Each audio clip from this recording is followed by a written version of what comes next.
Welcome to part 2 of the Magic Rules Iceberg Explained.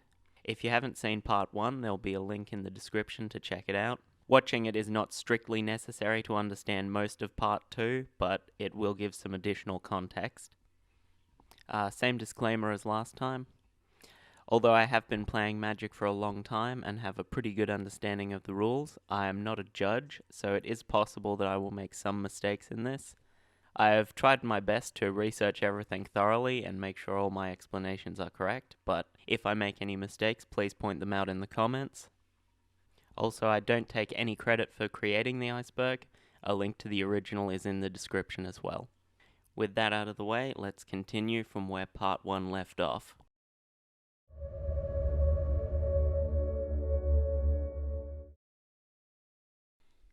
Layers. Okay, starting off strong here. Layers have kind of a reputation for being quite confusing. Layers determine the order in which certain effects apply. Effects in lower layers will always apply before effects in higher layers, whereas other effects will apply in timestamp order, with the oldest applying first and the most recently played applying last.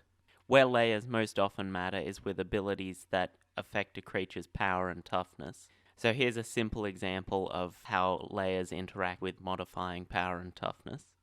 If we start with a 1/1 creature and then switch its power and toughness, it will of course still be a 1/1. If we then use an effect to give it +2/+0, you might expect that it would become a 3/1, but in fact it becomes a 1/3, because the power and toughness switching effect applies in a higher layer than the +2/+0 boost. I think the confusion with layers mainly comes down to remembering which layer each effect applies in. But really, unless you're a judge, there's no reason to memorize that sort of thing. You really only need to know the interactions that are likely to come up based on the cards in your deck. +2/+2 counters and -2/-2 counters don't cancel each other out. We saw on a previous layer of the iceberg that if a creature has both +1/+1 and -1/-1 counters on it, you have to remove counters until only one type of counter remains on it. However, that ruling only applies to +1/+1 counters and -1/-1 counters. It does not apply to any other power or toughness modifying counters. Fortunately, this rarely comes up in actual games, because very few cards use power and toughness modifying counters other than +1/+1 or -1/-1, and no cards have been printed that use other power and toughness modifying counters since Cold Snap in 2006. AP NAP. This stands for active player, non-active player. If multiple players have abilities that trigger at the same time, then the abilities controlled by the active player, that is, the player whose turn it is, go onto the stack first, and therefore will resolve last. Then any other player's abilities go onto the stack in turn order. If a single player has multiple abilities trigger simultaneously, they can choose which order to put them on the stack. Controlling other players. Certain cards allow you to control another player during their next turn. A classic example would be Mindslaver. While controlling another player, you can make any gameplay-related choices that player would make, such as which spells to cast and which targets to choose for those spells, which lands to play, which creatures to attack with, and so on. The one thing that you cannot do is make that player concede. Missing the timing. This is a joke about Yu-Gi-Oh! Yu-Gi-Oh! Has a rule called missing the timing, where certain triggered abilities will not trigger, even though their triggering condition has been met. I won't go in depth here because this is the Magic Rules Iceberg, not the Yu-Gi-Oh! Rules Iceberg, but needless to say, it's considered to be a very unintuitive rule. Costs can be paid in any order. If a spell or ability requires multiple costs to be paid, then you can choose to pay those costs in any order. Most of the time this doesn't really matter, but sometimes it can be important. For example, if you need to exile a card from your graveyard and discard a card, you can choose to discard a card first and then exile that card from your graveyard. Squee versus Ixalan's Binding. Obsolete ruling. If Squee the Immortal was exiled by Ixalan's binding, you could cast Squee from exile because of its ability, and the Ixalan's binding would not be able to stop it, because by the time the game checked whether it was legal to cast Squee, it was already on the stack, and was therefore no longer exiled by the effect of the binding, so the binding would not stop it being played. Extra land drops. The current ruling for this is pretty intuitive. You add up how many additional land drops you have, plus your default 1 land drop for the turn, and if you've played fewer lands than that this turn, you can play another land. And Blinking Azusa. This relates to an old ruling of how extra land drops worked. The extra land drops would reset when a permanent granting extra land drops was blinked. So you could play 2 lands with Azusa Lost But Seeking, then blink Azusa and play 2 more lands, and so on. If you could keep blinking her indefinitely, you could play as many lands as you had in your hand. Chains of Mephistopheles. This card is known for its confusing text. Basically, if you would draw a card, and it is not the first card you draw during your draw step, you must discard before you draw. If you are unable to discard, then you don't get to draw and instead mill 1. Jace Vin's Prodigy versus Madness. If you have 4 cards in your graveyard, and you activate Jace Vryn's Prodigy and discard a card with Madness, the Jace will not flip, because the Madness card will be exiled rather than going to the graveyard. If you choose not to play the Madness card, it will then go to the graveyard, but by this point Jace Vryn's Prodigy has already checked and seen only 4 cards in the graveyard. State-based actions. State-based actions occur when certain conditions are satisfied. State-based actions are checked any time before a player would gain priority. There are quite a few state-based actions. Some common ones include: a player with 0 life or less loses the game, a creature with lethal damage on it is destroyed, any token that is in a zone other than the battlefield ceases to exist. Krark's Thumb and Mana Clash. So the interaction between these cards is not actually complex. It works exactly as you would expect, but there's some pretty hardcore maths involved in figuring out the probability of winning a game from the Mana Clash effect. Reanimating Golgari Grave Troll. If Golgari Grave Troll is put directly into the battlefield from the graveyard, it will count itself when determining how many counters it enters with. Copying a permanent spell creates a token, but doesn't create a token. If you are copying a permanent spell, then the copy will become a token when the spell resolves, but it doesn't count as creating a token for the purposes of effects that care about that sort of thing. This means that things like Doubling Season won't copy the token, and abilities that trigger when a token is created won't trigger when the spell resolves.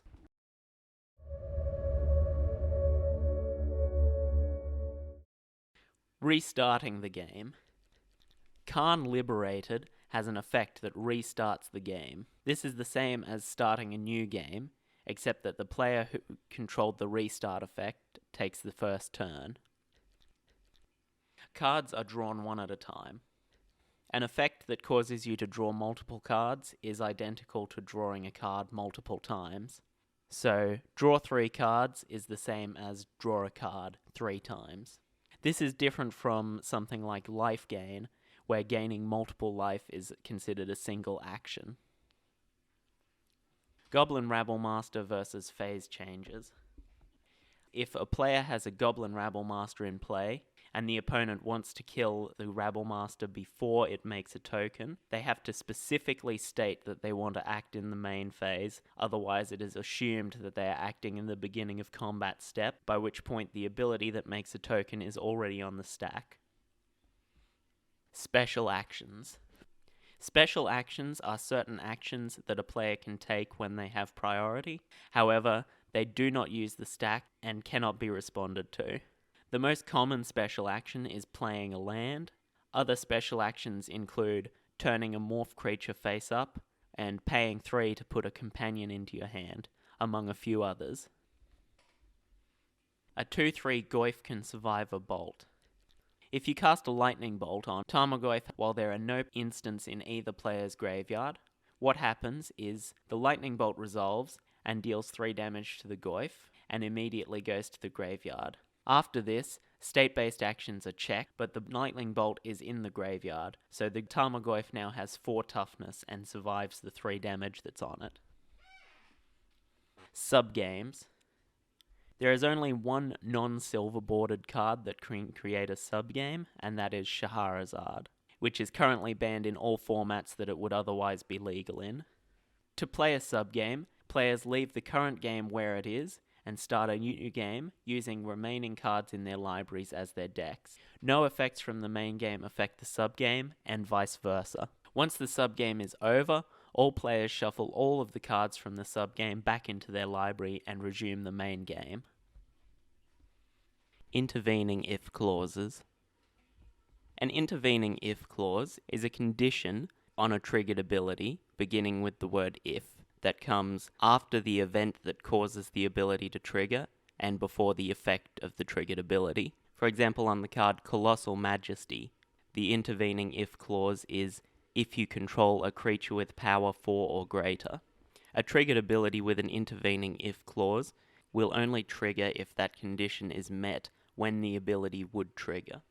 This means for Colossal Majesty, the ability will not trigger if you don't control a creature with power 4 or greater at the beginning of your upkeep.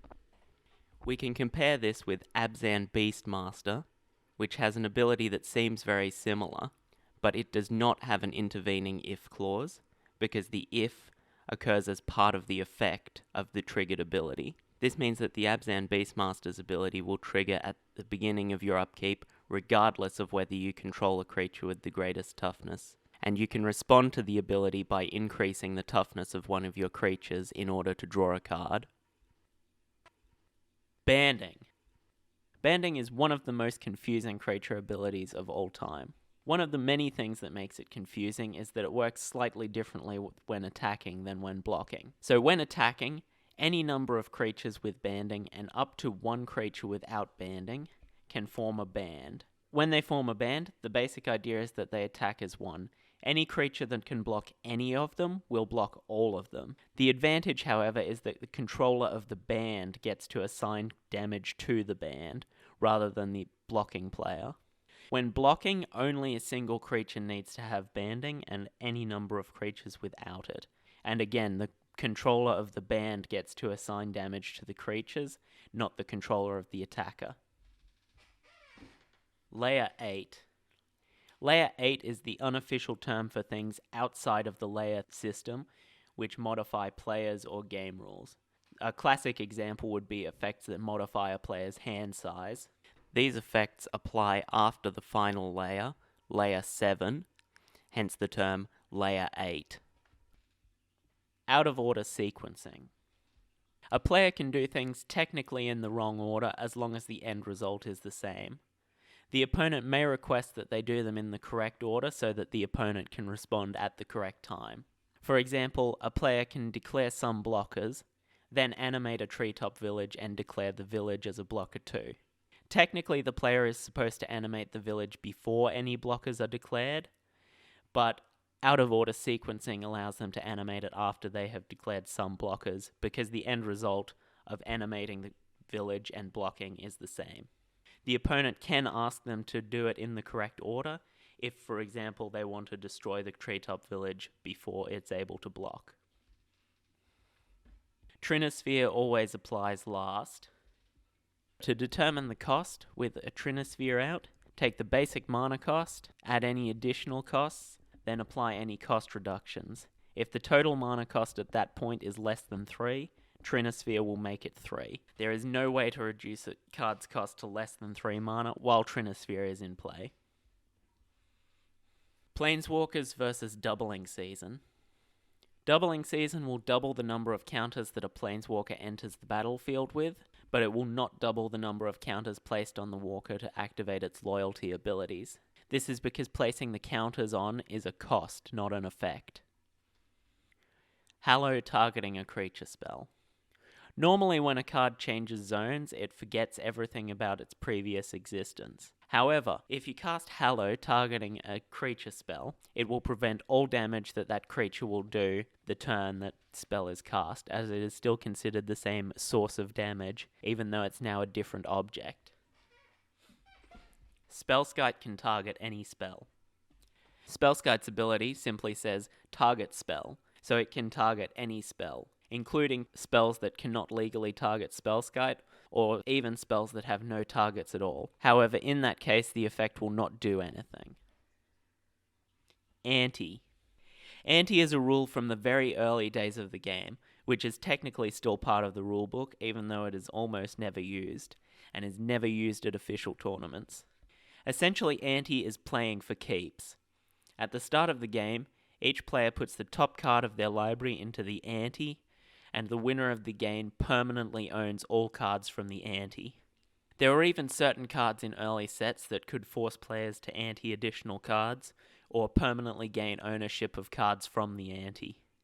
Ante was never popular amongst players because people didn't want to risk losing valuable cards. It's also never allowed in tournaments for various reasons, mainly logistical. And in certain regions, it's even illegal because it's considered a form of gambling. Zur bypasses hexproof.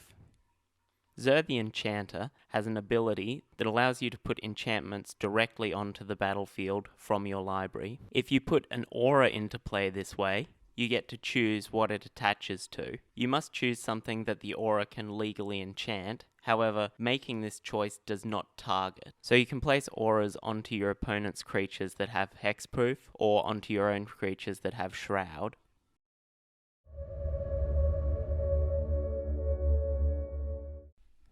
Flickering Leonin Arbiter.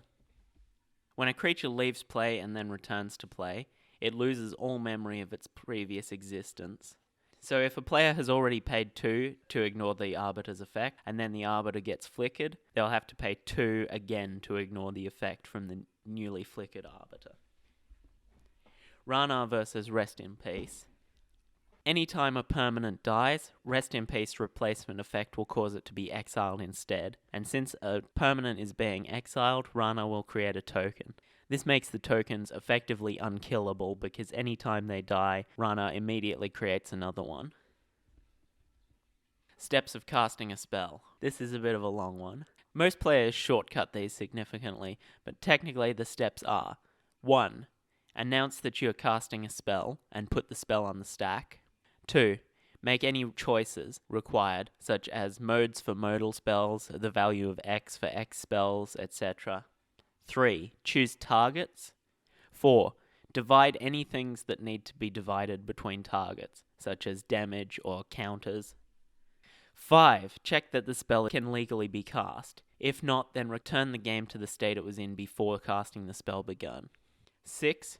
Determine the total cost, including mana cost and any other costs. 7. If the spell requires mana to be played, you may activate mana abilities. 8. Pay all costs in any order. 9. Apply any effects that modify the spell. The spell is now cast. Any abilities that trigger due to the spell being cast go onto the stack. Horn of Greed versus Lotus Veil. The Horn will trigger even if the Lotus Veil does not enter the battlefield, because it triggers when a player plays a land, not when a land enters the battlefield. Mono, poly, and continuous artifact. Obsolete ruling. In early sets, there were 3 different types of artifacts, 4 if you count artifact creatures. Mono artifacts, or artifacts that have activated abilities that require them to tap. Poly artifacts have activated abilities that don't require them to tap, and continuous artifacts had static abilities. Characteristic defining abilities work anywhere. Characteristic defining abilities are abilities that set things like a card's color or a creature's power and toughness. These effects work anywhere, even when the card is somewhere like a library or a graveyard, and not just while the card is in play, like most other static abilities.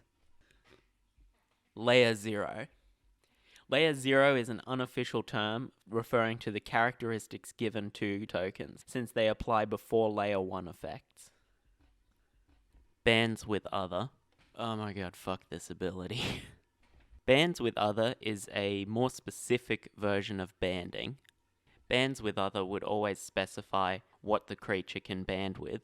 For example, bands with other legendary creatures.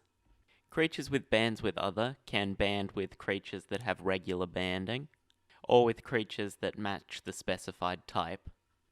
Other than this restriction, bands with other is the same as banding, in that creatures can attack or block in a band. No non-silver bordered card has ever been printed that naturally has bands with other. However, there were 6 cards that used the ability in the Legends set. These were Master of the Hunt, which creates Wolves of the Hunt tokens, which can band with other Wolves of the Hunt tokens, and a cycle of 5 lands, which give all your legendary creatures of a particular color bands with other legendary creatures. Also note that originally, a creature with bands with other legendary creatures could not actually band with other legendary creatures unless those legendary creatures also had bands with other legendary creatures. This was changed with the Magic 2010 rules update to make this horrible ability slightly less horrible. When X attacks versus and isn't blocked.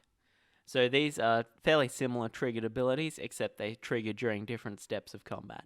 When X attacks, triggers during the declare attackers step, while when X attacks and isn't blocked, triggers during the declare blockers step.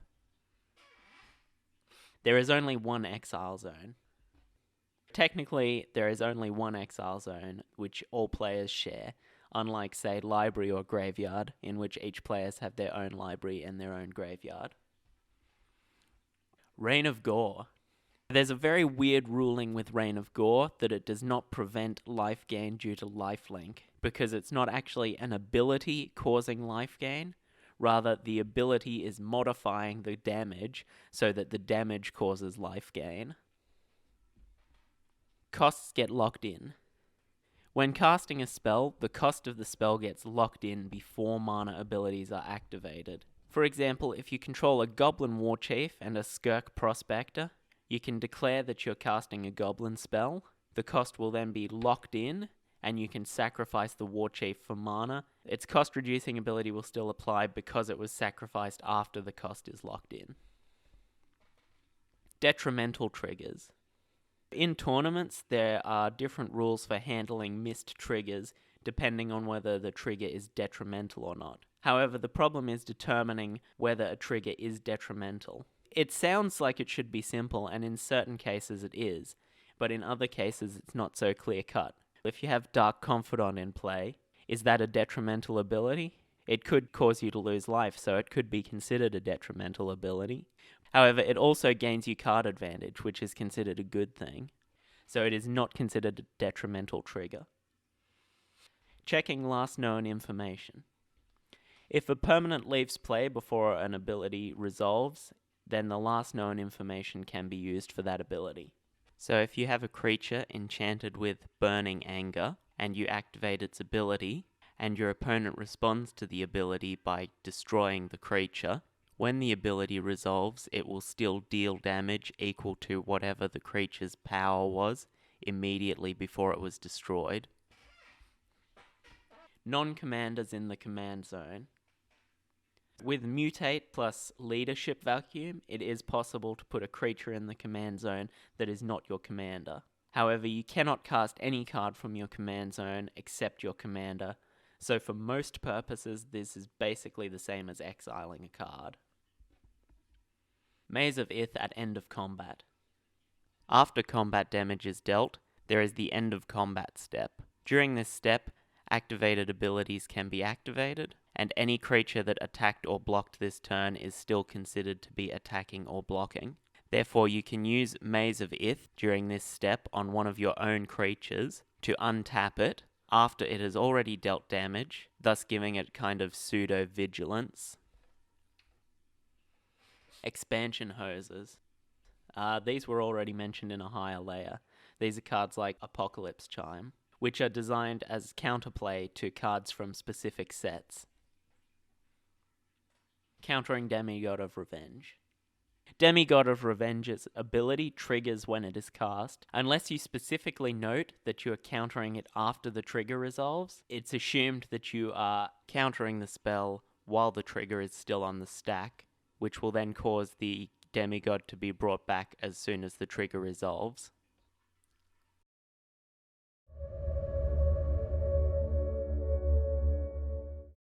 Requirements and restrictions to attack. This refers to how you must meet as many requirements as possible to attack while adhering to any restrictions. So if you have multiple creatures that must attack if able, and there is some other effect that says only one creature can attack per combat, then one of the creatures that must attack each turn if able must attack. World Rule.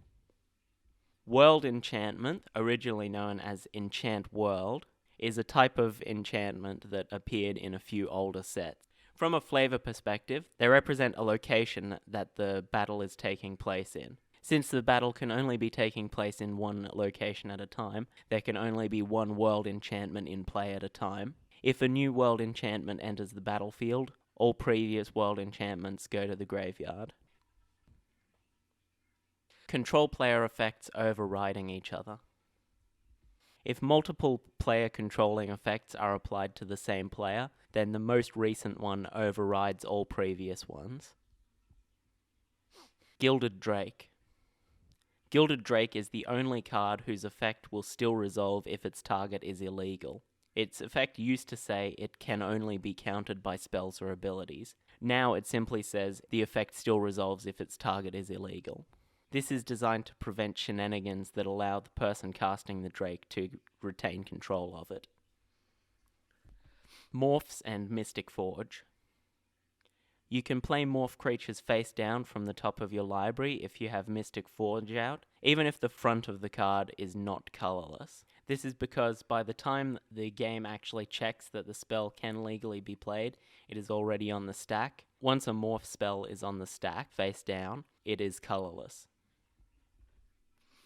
The Batch and Timing Maze, obsolete ruling. Before the stack, there was the batch system.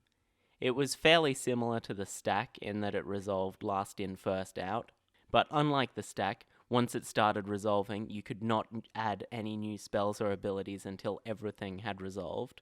Also, damage was not dealt until everything in the batch resolved, at which point there was a damage prevention window, which we'll see in a little bit. Different spells and abilities had different speeds and could be played at different times. The whole thing was a complete mess. The Timing Maze refers to a guide that was printed in Duelist magazine, which was designed to help players determine when they could play particular effects. Interrupts and Mana Sources, obsolete ruling.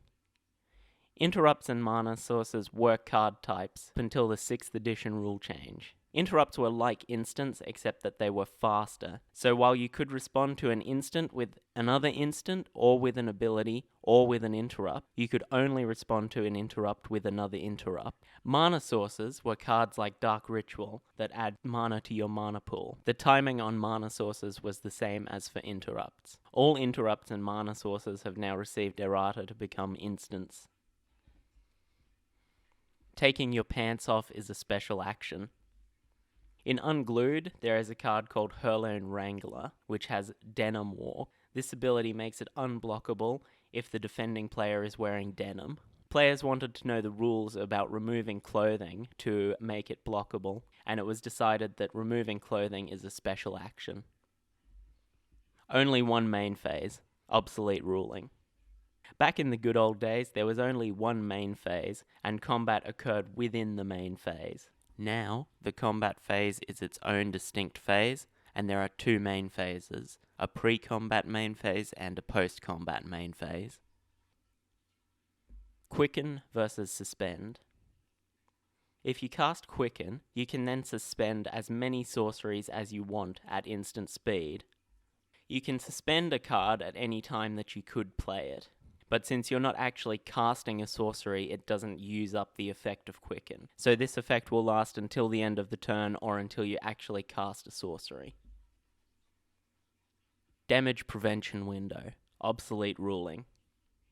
Back in the day, there was a damage prevention window that occurred after any spell or ability caused damage, or after combat damage was assigned. During the damage prevention window, players could only play spells or abilities that prevent damage or regenerate creatures. These spells and abilities could then be responded to with interrupts. After all these spells and abilities resolve, any damage that is not prevented was then dealt. The Frisbee ruling. There are two cards printed early in Magic's history, Chaos Orb and Falling Star, that require the actual physical card to be dropped onto the battlefield, and which then have some effect on the permanents that they land on. These cards say that they have to be flipped onto the battlefield, and the Frisbee ruling is the ruling that they must, quote, flip like a coin, not like a frisbee. Four Horsemen. Four Horsemen is a combo deck, originally a legacy deck, but versions also exist in modern. The aim of the deck is to get an infinite loop in play, allowing the player to mill themselves indefinitely. They then need to mill certain cards in a particular order in order to flash back cards from their graveyard. The problem is, while the loop is infinite, it is non-deterministic because it depends on the order of the cards in the library. And because the loop is non-deterministic, it cannot be shortcutted like other infinite loops. This leads to people having to play out the whole combo and getting penalties for slow play. Phase abilities, obsolete ruling. These were abilities that could only be used during certain phases and only once per phase. They have now received errata to be triggered abilities that give you the option to pay the cost when the trigger resolves. Stifling Animate Dead. When you cast Animate Dead, it enchants a creature card in the graveyard. When it enters play, there is a triggered ability that returns the enchanted creature card to play. If you stifle the triggered ability, Animate Dead will remain attached to the creature card in the graveyard until either the enchantment is destroyed or the creature card leaves the graveyard. However, it will have no effect. Typeless permanents. There are a few combos that can make a permanent with no card type. Probably the best known of these is March of the Machines plus Nurok Transmuter plus any non-creature artifact. March of the Machines makes the artifact into a creature. You then use the activated ability of the Transmuter to turn it into a blue non-artifact creature. Since it is no longer an artifact, March of the Machines no longer applies to it, so it stops being a creature until the end of turn. It is simply a typeless permanent. The typeless permanent just remains in play with no card type. Well, that's it for part 2. This took a bit longer than I'd hoped it would, but at least it's finished now. Come back in some number of weeks for the final part. Hopefully it'll be less than a month, but who knows what's going to come up. Anyway, yeah, see ya.